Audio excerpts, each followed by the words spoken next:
Hello, hello, hello. Hi guys! Nandito kami ngayon sa Campers Cafe. We're gonna try out some matcha dito sa Malolos.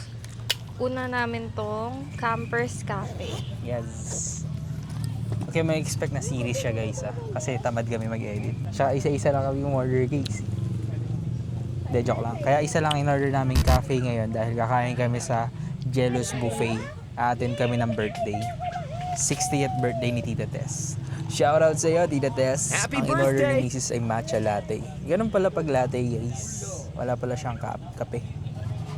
Kala ko, In-explain ko sa kanya pag na may milk mga yun. wordings na latte, mocha, automatic may kape. Mocha, may kape yun. Ibig sabihin ng mocha is chocolate and coffee.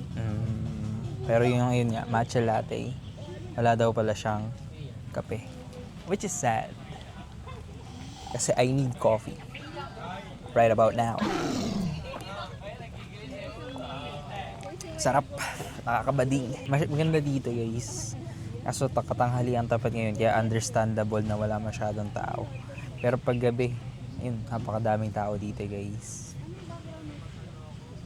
Ngayong katanghali ang tapat, wala pa kasi sobrang init pa eh. Ay! Ay! Strina Emma siya si Ato.